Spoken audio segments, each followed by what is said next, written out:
Good morning student, welcome back to my class. बेटा हम कर रहे थे अपने ईवीएस का चैप्टर 6 फूड एंड न्यूट्रिशन, भोजन एंड पोषण। तो ये जो चैप्टर है इसकी समरी मैंने आपको बुक से बेटा एक्सप्लेन कर दी है और आई होप आपको अच्छे समझ में आ गई होगी। क्या है कि कोई भी वीडियो जब आप देखते हैं तो उसे देखने से पहले बेटा अगर चैप्टर को रीड कर लेते हैं या चलिए वीडियो देखने के बाद भी आप चैप्टर को रीड करेंगे तो वो आपको और अच्छे तरीके से समझ में आएगा और आपकी जो रीडिंग है वो भी अच्छी हो। तो आप क्या है जो चैप्टर्स होते हैं उनको रीड जरूर करें। और आज मैं आपको कराऊंगी हमारे लेसन 6 की जो बुक एक्सरसाइज है बेटा वो। तो अब मैं आपको बुक से समझाऊंगी जो हमारा चैप्टर 6 है फूड एंड न्यूट्रिशन, इसकी जो बुक एक्सरसाइज है वो। तो स्टार्ट करते हैं अपनी बुक एक्सरसाइज। तो देखिए बेटा ये है आपका जो हमने चैप्टर समझा फूड एंड न्यूट्रिशन। तो सबसे पहले हम वापस से अगर हम इस जो चैप्टर है इसके थिंग्स टू रिमेंबर एक बार रिवाइज कर लेते हैं। जो इम्पोर्टेंट आपने टॉपिक समझे हैं उसके बारे में यहाँ पर थिंग्स टू रिमेंबर में दिया जाता है। तो इसे मैं आपको एक बार वापस से बता देती हूँ। Nutrients are substance which are essential for healthy growth. Means nutrition जो होते हैं मतलब आपका जो पोषण होता है तो वो ऐसे सब्सटेंस होते हैं, ऐसे पदार्थ होते हैं जो कि आपकी हेल्थ की जो आपकी बॉडी है ना उसको हेल्दी बनाते हैं और उसकी ग्रोथ करते हैं, मीन्स उसकी वृद्धि करते हैं। नेक्स्ट है आपका carbohydrates are energy giving food. जो आपका कार्बोहाइड्रेट्स होता है उससे आपकी बॉडी को क्या मिलती है, एनर्जी, इसीलिए इसको एनर्जी गिविंग फूड जो है वो कहा जाता है। नेक्स्ट पॉइंट है आपका protein are essential material for building muscles. जो प्रोटीन्स होता है ना, आप जब ऐसी चीज़ों का यूज़ करते हैं अपने भोजन में जिनसे आपको प्रोटीन मिले, जैसे आपका मिल्क हुआ, एग हुए, तो इनसे क्या होता है ये आपकी मसल्स को क्या बिल्ड करता है ना। नेक्स्ट है आपका vitamin and minerals are called protective food. मतलब विटामिन और मिनरल्स आपको किससे मिलते हैं, मैंने आपको बताया था कि जो आपके विटामिन हैं, जो आपके मिनरल्स हैं वो आपको फ्रूट्स एंड वेजिटेबल्स से मिलते हैं। और ये क्या करते हैं, ये कैसे फूड है, ये प्रोटेक्टिव फूड है, मीन्स सुरक्षा करते हैं। इनको आप सुरक्षात्मक भोजन के रूप में ले सकते हैं क्योंकि इससे क्या है कई सारी डिसीज़ से, कई सारी बीमारियों से जो है बचे रह सकते हैं। नेक्स्ट है आपका roughage are also called dietary fibres. आपके जो रगेज होते हैं ना तो वो क्या होते हैं, आपके डाइटरी फाइबर्स होते हैं। तो क्या है कि जैसे कि आपको रगेज में क्या चीज़ें थी हमारी रेशेदार जो चीज़ें, इससे आपको क्या मिलता है, रेशा मिलता है इनको खाने से। जैसे आप अगर फ्रूट्स खाते हैं, अगर आप जो कच्ची सब्जियां खाते हैं ना सैलेड में, जैसे आप टमाटर खाएंगे, प्याज खाएंगे, आप गाजर, आप मूली, आप शलगम, इन सब चीज़ों का जब आप यूज़ करते हैं तो ये क्या है, एक डाइटरी फाइबर है, आपका जो पाचन है उसको अच्छा रखेगा।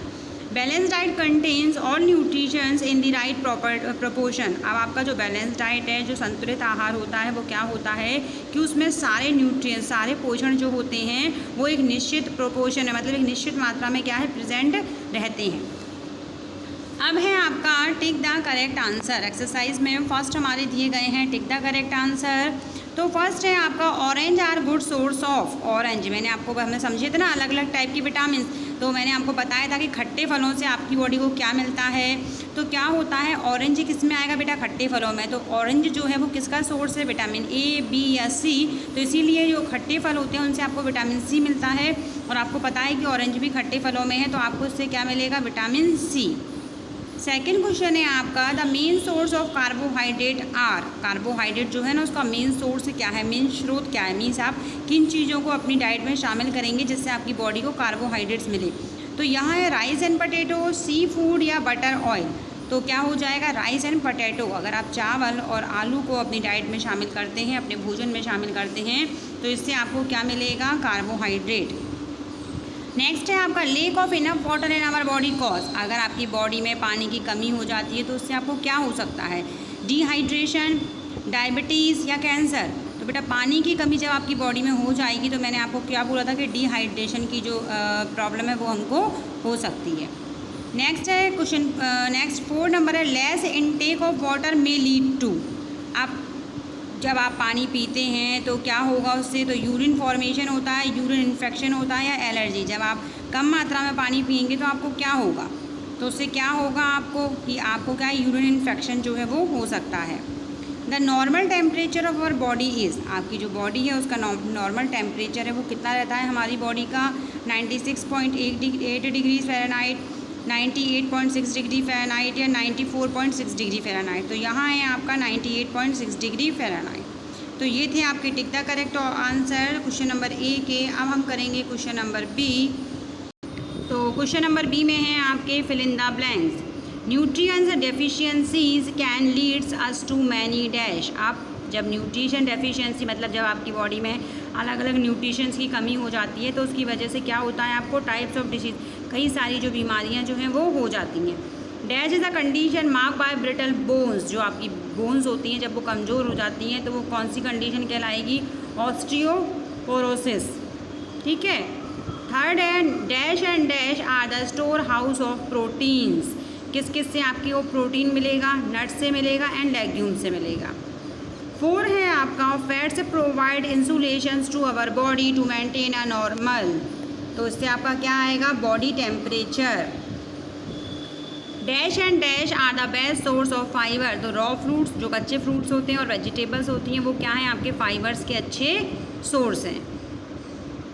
नेक्स्ट दिया गया है आपको बेटा मैच द फॉलोइंग। तो सबसे पहले आपको दिया गया है रॉ गेज। तो किससे मिलेगा, डाइट्री फाइबर्स। रॉ गेज आपके क्या होते हैं, डाइट्री फाइबर्स होते हैं। एनीमिया, एनीमिया एक डिसीज़ है जो किस वजह से होती है, डेफिशिएंसी ऑफ आयरन। जब हमारी बॉडी में आयरन की कमी हो जाती है तो हमें एनीमिया नाम की जो डिसीज़ है, जो बीमारी है, वो हो जाती है। इसमें क्या होता है, हमारी बॉडी में जो ब्लड है ना वो कम हो जाता है, हीमोग्लोबिन की मात्रा जो है वो कम हो जाती है। नेक्स्ट है आपका थर्ड नंबर पर प्रोटीन। तो प्रोटीन क्या है आपका, एमिनो एसिड। प्रोटीन से आपको एमिनो एसिड, मैंने बताया था ना कि छोटे छोटे मॉलिक्यूल्स रहते हैं अमीनो एसिड जिनसे मिलके बनेगा आपका ये प्रोटीन। गॉइटर क्या होता है, डेफिशिएंसी ऑफ आयोडीन। गॉइटर एक डिसीज़ है, गॉइटर एक बीमारी है जो किसकी वजह से होती है कि जब हमारी बॉडी में आयोडीन की कमी हो जाती है तो हमको गॉइटर नाम की बीमारी हो जाती है। इससे क्या होता है, मैंने बताया था ना, हिंदी में कहेंगे तो घेंगा रोग होता है। इससे क्या है, आपका गला जो है बहुत मोटा हो जाता है, उस पर बहुत सॉइलिंग टाइप की आ जाती है। तो पहले के टाइम में लोग क्या है, साबुत वाले नमक का यूज़ करते थे, फिर उसको पीस कर खाते थे, तो उसमें आयोडीन नहीं होता था। लेकिन आज के टाइम में आप जो नमक यूज़ कर रहे हैं वो आयोडीन युक्त है, तो इसीलिए आजकल ये गॉइटर नाम की बीमारी जो है वो लगभग बहुत कम देखने को मिलती है। नेक्स्ट है आपका 5 नंबर पर पिज्ज़ा। पिज्ज़ा आपका क्या है बेटा, जंक फूड। जंक फूड में आता है ना कि पिज्ज़ा, बर्गर, ये कोल्ड ड्रिंक्स, ये सब हमारे क्या हैं, जंक फूड है। मैंने आपको समझाया था ना कि हमको जंक फूड का यूज़ कम करना चाहिए क्योंकि इसके बहुत सारे जो हार्मफुल इफ़ेक्ट होते हैं हमारी बॉडी पर। इससे बॉडी जो है फैट बढ़ जाता है, मेंटली भी बच्चे डिस्टर्ब होते हैं, तो कई सारी चीज़ें हैं।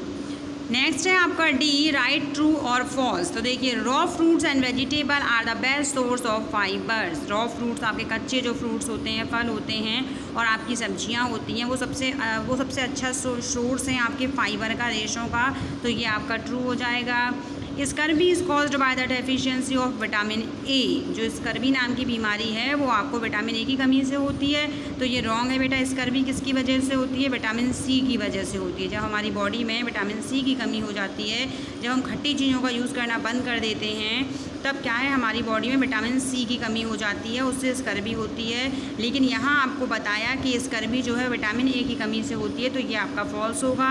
विटामिन ए की कमी से मैंने आपको बताया था कौन सी बीमारी होती है, रतौंधी हो जाती है, नाइट ब्लाइंडनेस जिसे कहते हैं। इससे क्या है, आपको कम लाइट में रात के समय ठीक से दिखाई नहीं देगा। थर्ड क्वेश्चन है आपका, pizza, burger, snacks etcetera are example of junk food. तो ये तो आप सभी को मालूम है, आप पिज्ज़ा, बर्गर और जो स्नैक्स होते हैं वो सभी आपके जंक फूड के उदाहरण हैं, तो ये आपका ट्रू हो जाएगा। Rickets is caused by the deficiency of iron. तो रिकेट्स बोल रहे हैं यहाँ पे आयरन की कमी से होता है, तो ये भी आपका फॉल्स है। रिकेट्स की कमी से बेरी नामक बीमारी हो जाती है, और आयरन की कमी से अभी हमने ऊपर मैचिंग में देखा था कि आयरन की कमी से एनीमिया नाम की बीमारी हो जाती है, जिससे क्या होता है, आपकी बॉडी में जो ब्लड होता है ना वो कम होता है। 5 है, proteins are made up of amino acid. जो प्रोटीन्स होता है वो अमीनो एसिड से बनता है, तो ये आपका क्या हो जाएगा, ट्रू।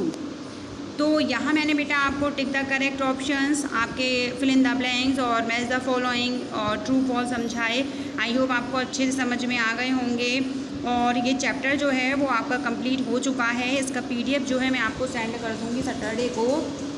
तब तक आप चैप्टर को अच्छे से रीड करें, उसकी रीडिंग लगाएं, उसको अच्छे से समझें, और जब आप चैप्टर को रीड करेंगे तो आपको वो और अच्छे तरीके से समझ में आएगा। और एक इम्पॉर्टेंट चैप्टर है क्योंकि ये चैप्टर आपको आगे भी क्लास में चलता रहेगा, 8, 9, 10th में भी, क्योंकि विटामिन जो होते हैं कितने टाइप्स के होते हैं, किस विटामिन से कौन सी बीमारी होती है और वो किस वजह से होती है, कौन सी ऐसी चीज़ें हैं जो हम अपनी डाइट में शामिल नहीं करते जिससे हमारी बॉडी में जो विटामिन है उनकी कमी हो जाती है और हमको कौन कौन सी जो बीमारियां हैं उनसे फिर परेशान होना पड़ता है। तो एक इम्पॉर्टेंट चैप्टर है साइंस के अकॉर्डिंग, और वैसे भी जब आप 6th क्लास में आएंगे तो आपके पास साइंस होगा। EVS बस 5th तक ही रहता है, साइंस होगा जिसमें आप फिजिक्स, केमिस्ट्री, बायोलॉजी सब कुछ पढ़ेंगे। आपके चैप्टर भी थोड़े लेंदी हो जाएंगे, तो चैप्टर आप अच्छे तरीके से रीड करें और उसे समझें, क्योंकि आप 5th क्लास में हैं बेटा, छोटी क्लास नहीं है। होमवर्क कोई भी मुझे करके सेंड नहीं करता है बेटा, होमवर्क करें। आपके FA1 एग्ज़ाम आ रहे हैं, उसकी जो प्रिपरेशन है वो आप स्टार्ट कर दें, तैयारी स्टार्ट कर दें। और चैप्टर को क्या है, सारे चैप्टर्स 1 through 6 आपके जो चैप्टर्स मैंने कराए हैं उनको आप अच्छे से रीड करें, पढ़ें, समझें और बुक एक्सरसाइज, क्वेश्चन आंसर सभी लर्न करें। इसमें डायग्राम भी काफ़ी सारे मैंने आपको बताए हैं जो इम्पॉर्टेंट हैं। आपके क्वेश्चन में भी कई सारे डायग्राम हैं जिनकी आपको क्या है, प्रैक्टिस करनी है, क्योंकि जब भी आपका EVS का एग्ज़ाम होगा, टेस्ट होगा, उसमें 5 मार्क्स तो आपके डायग्राम के रहते ही हैं। जब कम मार्क्स का होगा टेस्ट तो भी डायग्राम आएगा, भले ही वो उस टाइम पर 5 मार्क्स का ना आए, लेकिन आपका डायग्राम जो है वो आएगा। तो डायग्राम साइंस में हमेशा आते हैं, EVS में हमेशा आते हैं। तो ये मैंने आज आपका चैप्टर जो है वो कंप्लीट कर दिया। आई होप आपको बहुत अच्छे समझ में आ गया होगा। नेक्स्ट वीडियो में मैं आपको इसके जो क्वेश्चन आंसर्स हैं वो एक्सप्लेन करूँगी। Thank you.